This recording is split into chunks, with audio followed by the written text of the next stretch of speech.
good tidings to you, wherever you may be. This energy report is for the full moon in Leo, for the predominant ruling energy of this week. As I'm recording this, it's about 36 hours away. And so I decided, as I had no desire to record a weekly message over the weekend, for numerous reasons, but most importantly because I didn't feel inspired or connected to any particular energy. I was immersed in what could only be described as a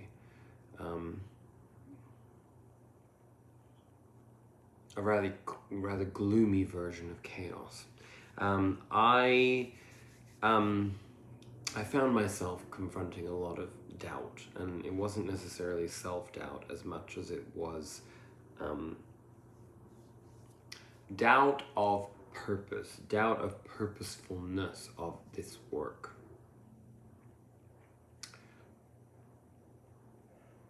Because it's an imposition for me to be here and pretending to have any more insight than you do, or that I can tap into divination tools any better than you can, or that my psychological, spiritual, emotional awareness is any more astute or refined than yours. And I know how much I can not care about a great deal of things, or choose to bury my head, albeit usually temporarily, for a period of time while I try to navigate uncomfortable, chaotic energy within and around me. All of this, when it happens, is essentially an opportunity for calibration, which I suppose intermittently has to happen as the energies shift and as karmic opportunities arise, portals of opportunity that allow us to have the opportunity to level up, to grow. But of course there's an inevitable period of darkness around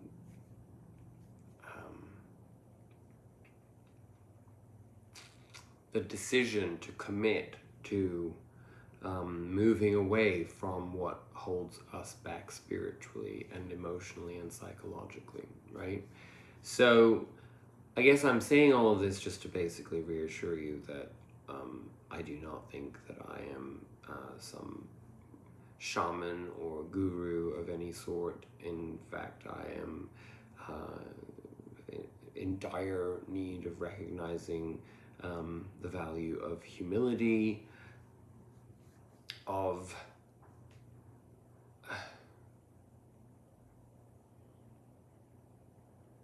a constant need to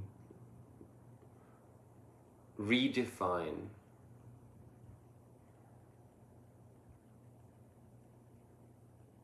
our direction, our understanding, and our pursuit. So that's really what I'm here to do around this full moon in Leo, because that is the message that's coming through that I wanted to share, so that it can help all of us. And the reminder, as I personally have found myself really consumed by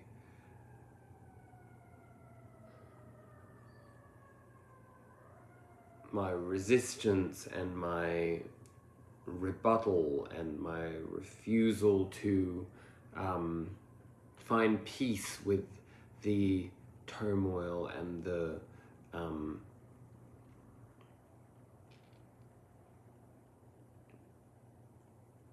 blatant psychopathic elements in many human beings around me. These two cards from the Soul's Journey Lesson deck are Captivate, the essence of this time. And forgive me if I'm a little scattered right now. It is late. I've had a very unpleasant day. I took time to unwind at the end of this day, and really had planned on checking out entirely, but instead eventually found a place of serenity where I was able to see that there was purpose to sharing some form of message this week with you. So I hope you receive it as it's intended. And these cards that remind us of the value of our journey are important to honor and explore for a few minutes. So the first is service. When things seem meaningless or purposeless or overwhelming, reminding ourselves that we are in service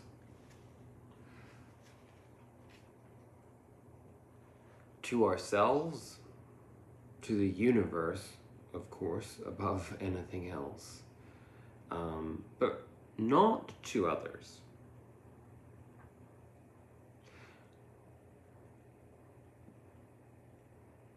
There is no obligation in the service to others, but there is the potential for great joy and great fulfillment. So how do we find a way to not feel constricted by service as it manifests in our life? The vast majority of us are working or have worked at some point for other people, for other bodies of judgment and rules, such as corporations, institutions. So we can all relate to the dilemma of losing our sense of self-love in service to something that we lack passion for, right? Or that we disagree with.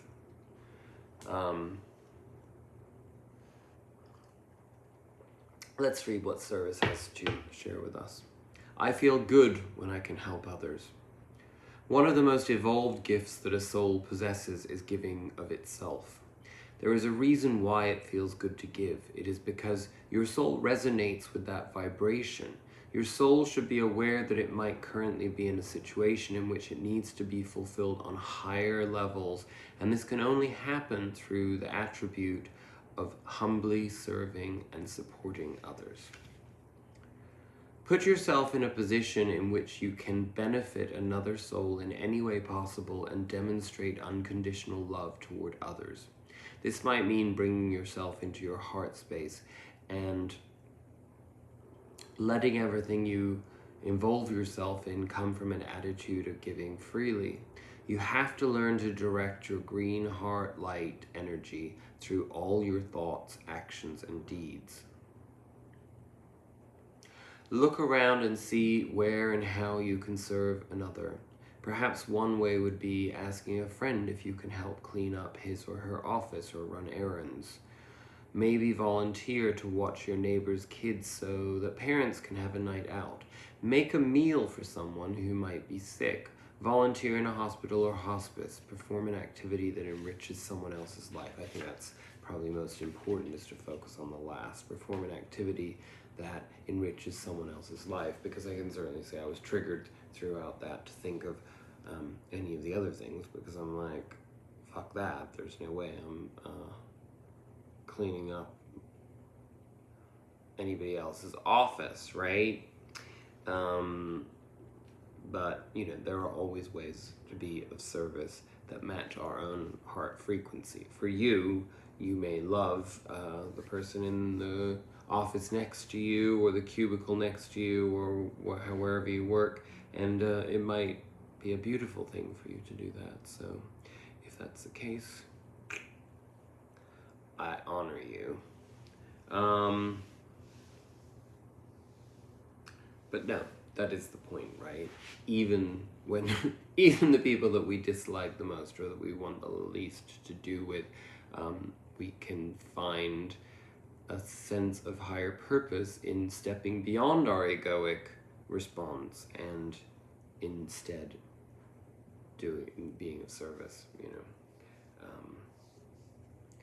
I have people that I'm estranged from in my life, and I have to contemplate all the time how I would respond to those people if they were in need. And of course, as a human being seeking to be filled with love, I would honor anything within my capacity to help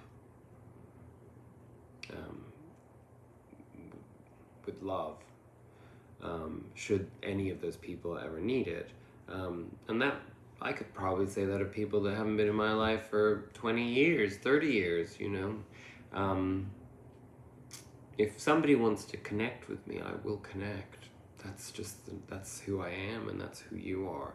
And if we can be that open, that's a beautiful thing. And that in itself is being of service. So there's one thing that we can explore there, being of service. And the other card for the divine inspiration of the full moon in Leo, honesty, which is what drove me to do this weekly full moon in Leo video, after being so uninspired to do a regular weekly. So honesty, we need more of that, right? And it drives my life, and it's also alienated me a great deal, because honesty is not something that many people are actually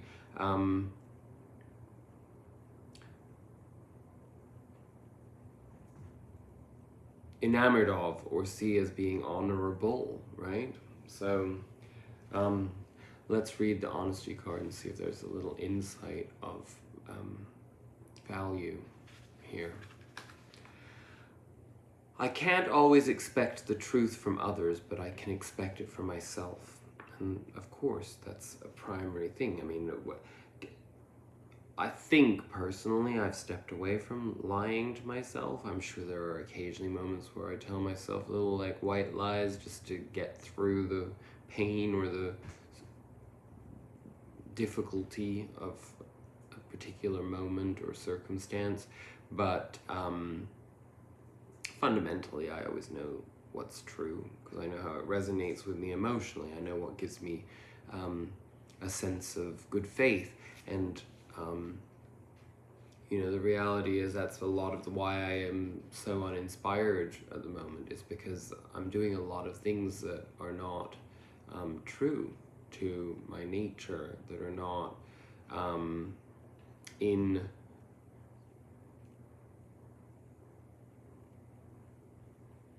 commitment to my values. And that creates a moral, spiritual dilemma, one that requires exploration, and there's no judgment in that. I do take responsibility for it for myself, as I hope you do in your own life when you find yourself confronted with these truths. But it's by no mean, I can't speak right now.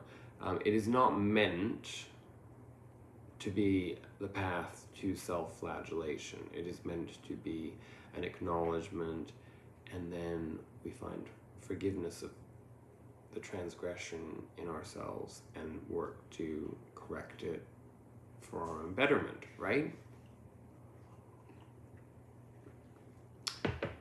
Being truthful with others is a slippery business. You are expected to tell and expect to be told white lies. No one wants their feelings hurt. But sometimes a strong dose of reality is needed. No one can tell you definitively in what circumstances an untruth would be better. But honesty is usually the best policy. And don't we know that on a macro level right now too, right? You and only you know in your heart when the right time is to be totally honest. The only time you must be absolutely truthful is when you are addressing yourself. You must at all times, sorry, I should rephrase that. The only time you must be absolutely truthful is when you are addressing yourself. You must at all times present yourself authentically to those around you. Only by being yourself do you draw in the people and circumstances that you most need to learn from. That's very interesting, isn't it? That being honest is something that we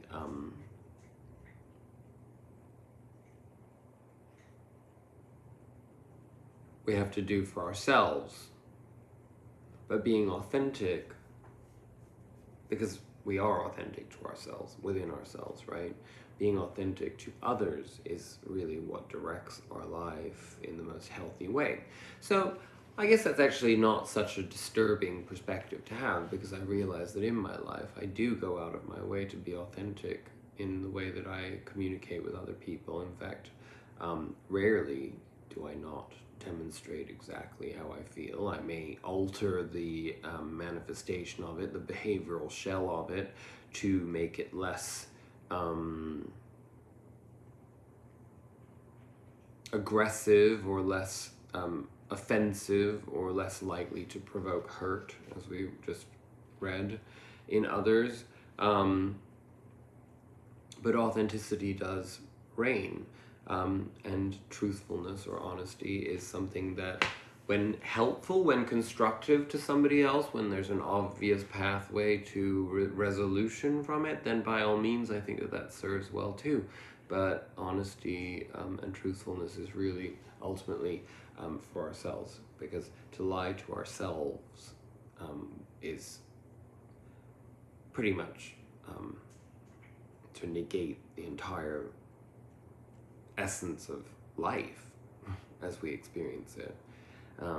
And I think a lot of us on this awakening journey have become increasingly aware of just how much we have built our entire lives on lies, whether that was values that were taught to us that don't resonate with us in our heart, or just our own self-preservation over the course of years, victims of abuse, or and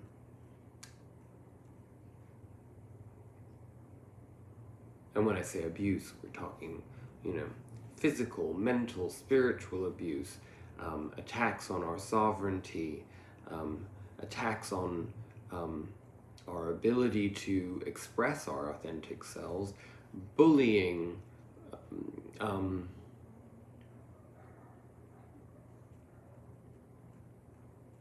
assault, rape. All of these words are very triggering, and of course, I understand the physicality of violence is immense, and I know it firsthand. It causes horrible scars to the soul. But in many ways, the physical trauma, while it hits us in a much deeper way, is not, well, I suppose it's easier to dissociate from it, making life seem more bearable when we're not awake, than it is when it comes to emotional or spiritual or psychological abuse, because it's more pernicious and it's more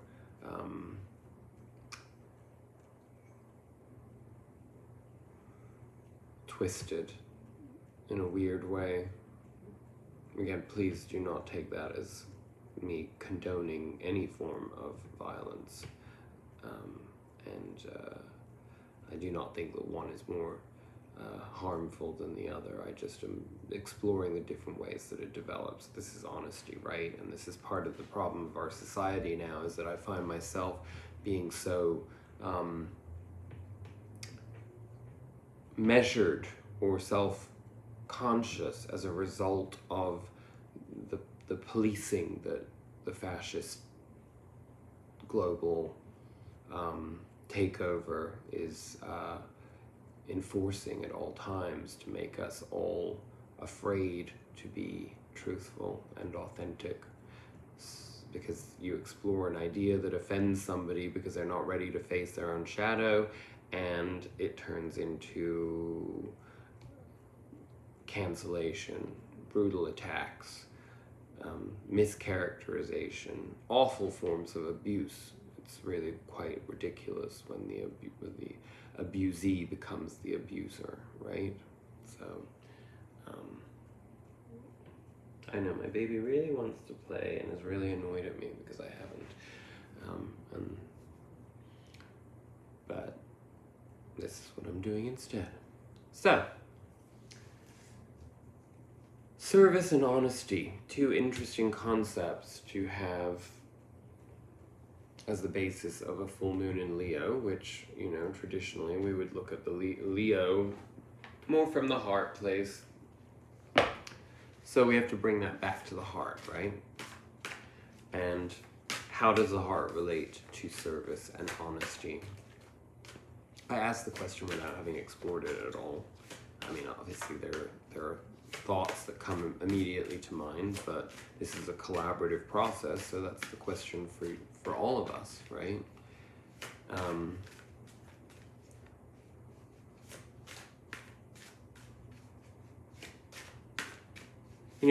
I'm a person that spends an inordinate amount of time thinking about how other people feel, how other people perceive the experiences that they have with me, of me, and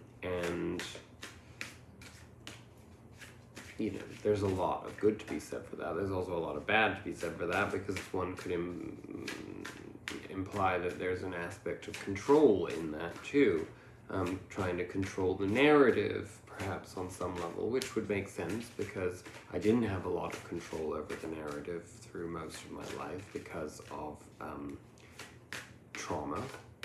And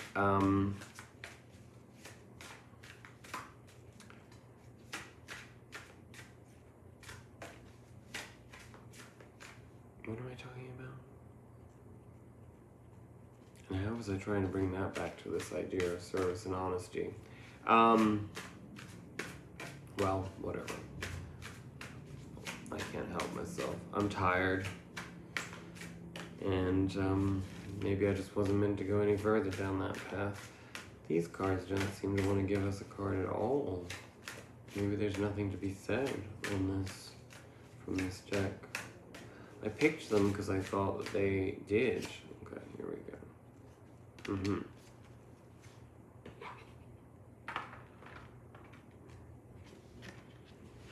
I only picked it out because it kind of was hanging out the top of the deck after all that shuffling, but there you have the yin-yang full moon, and there you have the dark horse and the white horse representing darkness and light and yin and yang, and how do these come together to form freedom?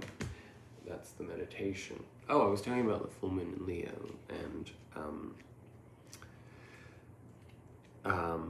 the value of leonine traits in service and honesty. So, I think those are the things that we want to think a little bit more about independently in our own spaces. That's all I can remember of where I was going with that stuff, so hopefully that ends up making some form of sense. Freedom. Very topical, by the way, because I could not...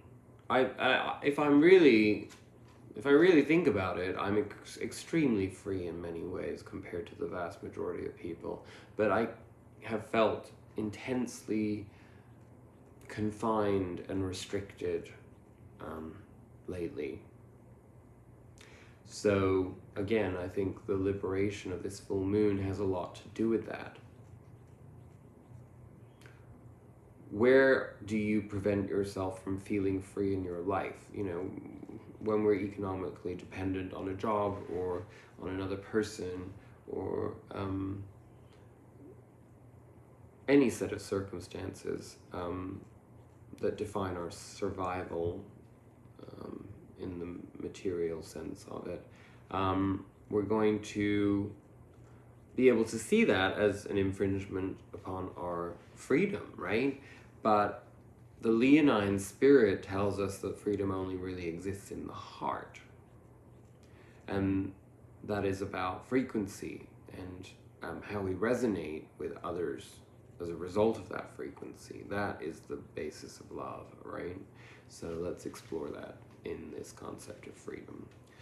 Wild and free, the horse chooses to run in any direction at its own pace. Understand that everything in your life right now is completely within your power to change. And I just want to add to that again, when I was thinking about freedom, what we were just talking about, my own sense of restriction, so much of the lack of freedom comes from my inability to just allow myself to be who I am at this very moment in time, to experience life freely based upon exactly what I am capable of in any given moment, and to always do my best, but not to have an expectation that I can do better all the time. That what I'm doing, as long as I'm trying, is my best. And therefore, when we read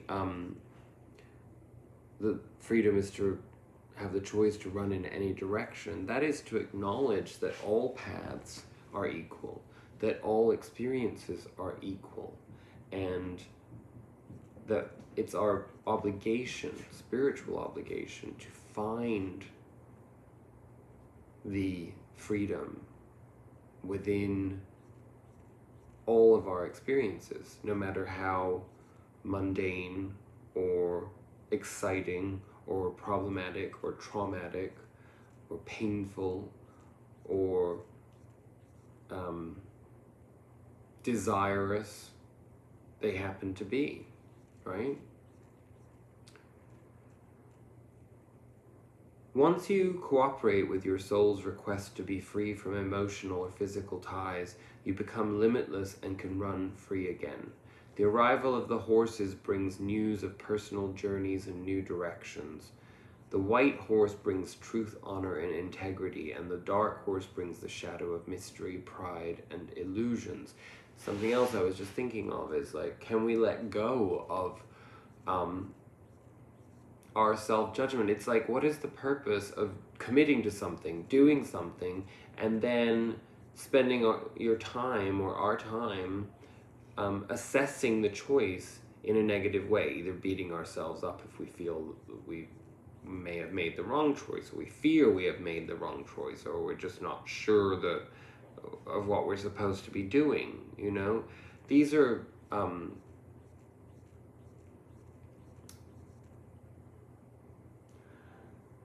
this type of spiritual masochism essentially is it's a way of robbing ourselves of access to light, right? And therefore to love in our heart.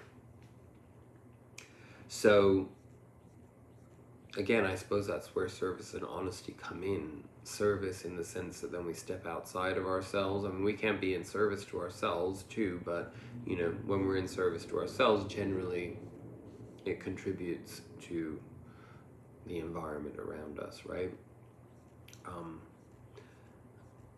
Even if that means stepping away from everyone, we're serving in some shape or form, right? So I am digressing a lot here, but I think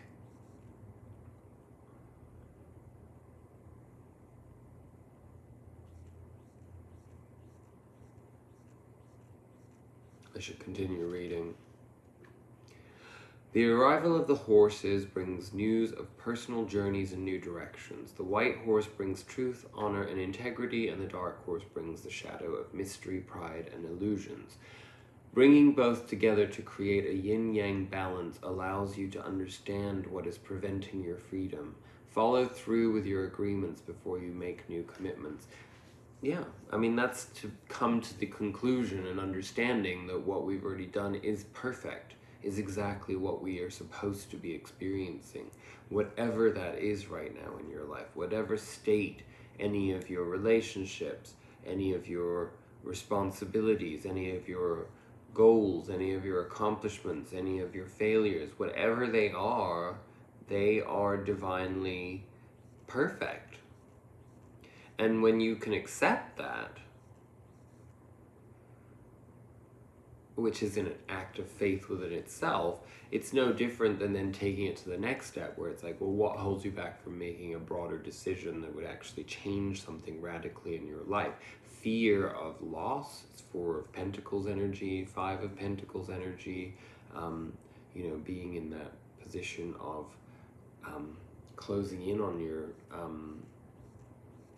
own opportunities and then cutting yourself off from that source. This is the definition of the antithesis of freedom, right? Is to be in a sense of lack, to think that there is nothing better for you, to not have that faith, and that is a giant leap of faith. That is the Fool card of the beginning of any new karmic cycle, is being able to step off that cliff with what you have and have faith that however you fall, you will land purposefully.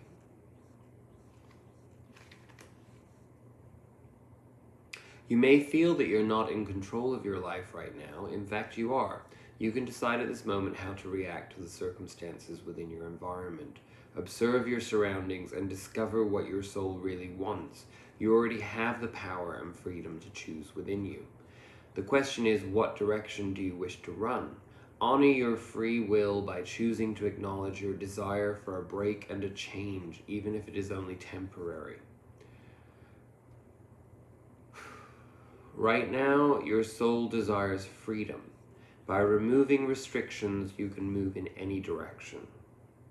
Feeling trapped or burdened by family affairs, responsibility, finance, relationships, and or career choices can sometimes make us feel suffocated. In fact, downright cut off from our chi, from our energy, our spiritual energy source. That's what happens. That's what's happened to me.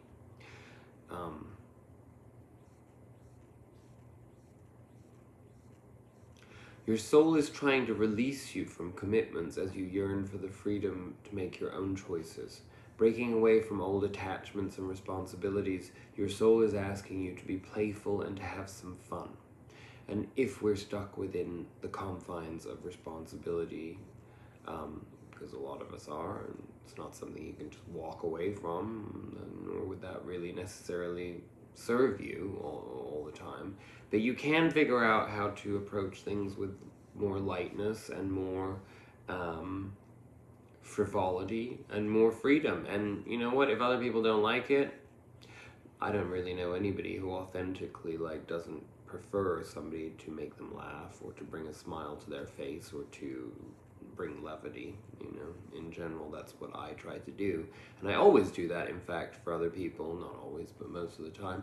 And sometimes I've realized that or maybe I'm realizing right now in this particular moment that I need to do that a little bit more for myself, right?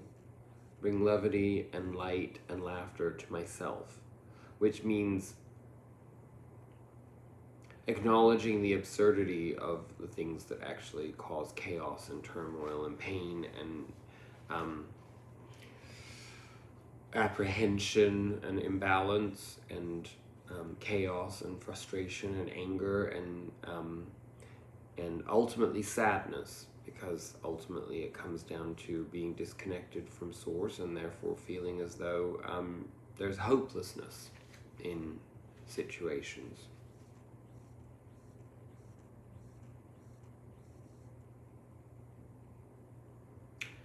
The horse asks you to simplify your life and expand your knowledge. Seek more information before you make future decisions. It is essential through this growth period that you find the freedom that you need to allow yourself to flourish. You have the power to change the direction of your life.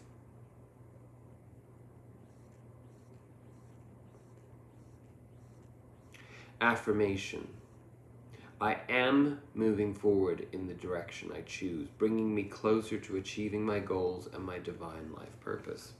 And at the moment of commitment, the universe conspires to assist you. So what's that going to be for you?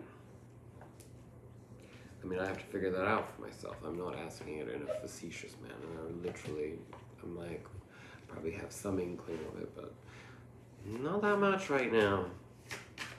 I don't want to make any parallel moves, that's for damn sure. And there's our first card, the Fool. The full moon in Leo is a release that leads us to the beginning of this new karmic cycle, and it's a big one. If you're listening to other astrologers right now, you'll understand that there's a lot going on right now, which is about letting go of all of these false choices, finding the true path of commitment. That Seven of Cups energy is, you know, it's a card of deception ultimately, but self-deception, right? We need to stand in our truth, which means, you know, we have that honesty card here. I think that what that means is, what does being in service or of service mean to you? And I don't mean it in a punitive way, or, you know, we were all raised with these draconian, awful religiosity aspects on restriction in service. You know, it's the idea of concession and sacrifice, and, you know, sacrifice and concession only serve a purpose when it's to acknowledge our own attachment or addiction to something. It serves no purpose in the eyes of anybody else. Certainly not God universe. You know, it's about you and your own soul. That's like a sort of an emotional fasting or something. You know, you give yourself the opportunity to not have something that you usually have all the time, so that you can remind yourself of what lack feels like, and also to remind yourself that you don't need what you have, right? Or what you use. So there's this fundamental need for truth as we shed all of that illusion, all the attachments to the illusion.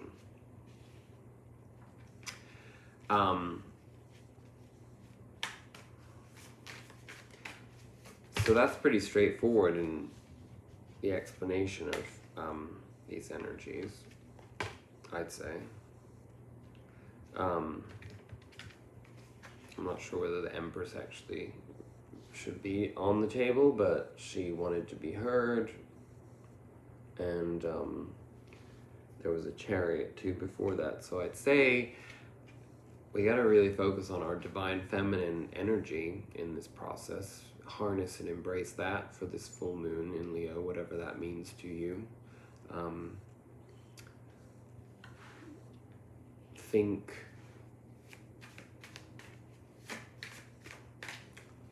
pregnant pause, think potential, think fertility, think creativity, think abundance.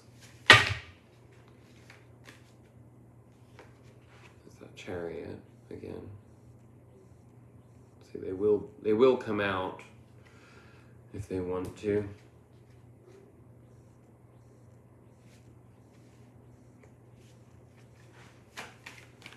And I think we'll take one more for this journey. That's what's going to get this show on the road to the next level. That's why there's been this kind of lull and this, you know, it's certainly not for lack of activity or like for being consumed by something outside of ourselves, right? I mean, perhaps you've already been overwrought with a feeling of being in service to someone else, and what this reminder is that maybe you're just not actually in service enough to yourself. In fact, I know that's what this message is for all of us. Damn it, right?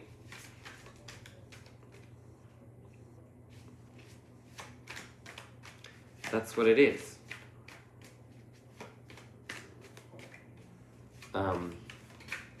Yeah, I know I'm not going to get any more cards from that. I'll just see if I can get one clarifier from this deck, and then we'll be done, okay?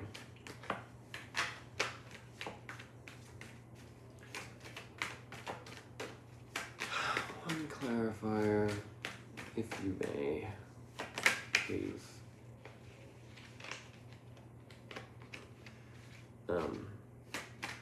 Those are all over the place. That's not going to work.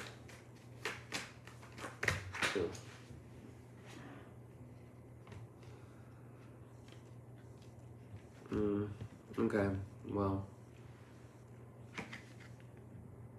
the Hermit gives us a clue, because what the Hermit tells us, the Hermit is the light to others because of the wisdom attained, but the Hermit is also the light unto himself. In some tarot decks, the light comes from within here, and that's the idea. He bows to the light because he knows that the light is within him. So again, if you're not focusing on finding your own light within and being the light to yourself, this is not going to be fun. And the Eight of Cups wants to be seen here. And I'm going to hold that up to you so that you contemplate what that means to you, this Eight of Cups. Because the Eight of Cups can mean many things. The Eight of Cups can mean walking away from things that, it will be painful to walk away from because you're emotionally invested in those things, whether they're good or bad, but you just have an inner sense that you have to move on and have new experiences because life is finite as we know it in this body. That could be part of it. Don't know why that would come out first and foremost, but maybe that's an indication of something. It can also be recognizing the toxicity of things in your life that do not serve you, and finally having the courage to walk away from it. Usually because the emotional burden of staying would outweigh the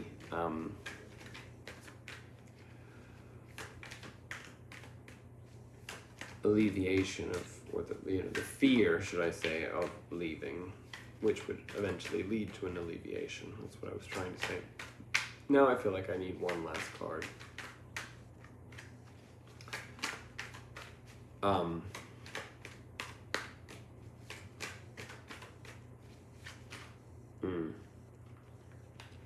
Yes.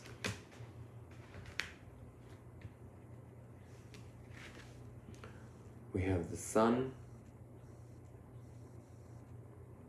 which again is being in that place, finding that freedom to roam, that finding that ability, even within the restrictions of our commitments, reminding ourselves that there is a fundamental truth to the idea that there is freedom in everything if we so choose to perceive things,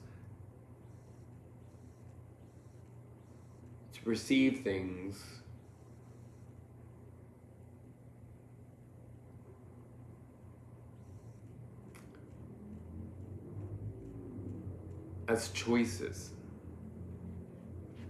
That even the things that we don't embrace or like easily are choices. And this in turn allows us to build other foundations for ourselves that give us joy and happiness, because we let go of all of the attachment to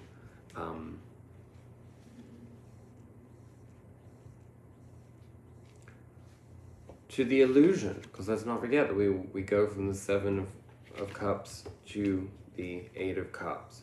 So that is walking away from the illusions. And we have that again, two other cards fell out. So we have the Six of Swords, walking away from all the chaos and turmoil within, in order to give yourself the opportunity to find new horizons. And then we embody,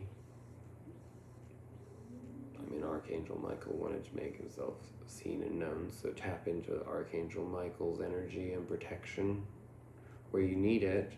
He's always there. But also a reminder that when we had the honesty card at the very beginning and we talked about truth and we talked about freedom, that this is the embodiment of that. This is mastery of that. This is where we are fully, because we listen to our own truth, we authentically represent our needs and in our way of being of service.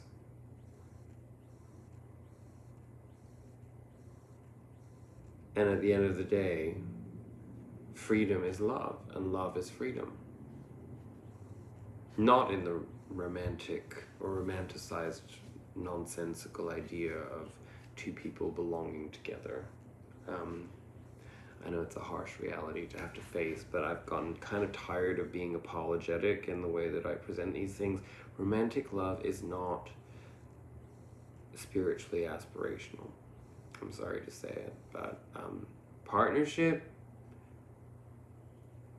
building something on deep friendship, by all means, yes, but the rest of the construct is just that, and it's nonsensical, and it's deeply damaging that people are forced into feeling that that is the prescribed standard, and that to sway from that means that you'll end up being miserable. Anybody that's been on that journey and had to move away from trying to conform to that sense of commitment will attest to the fact that the greatest freedom and the greatest happiness comes from recognizing that the most important relationship that you will ever have is with yourself. So there's your full moon in Leo. I love you.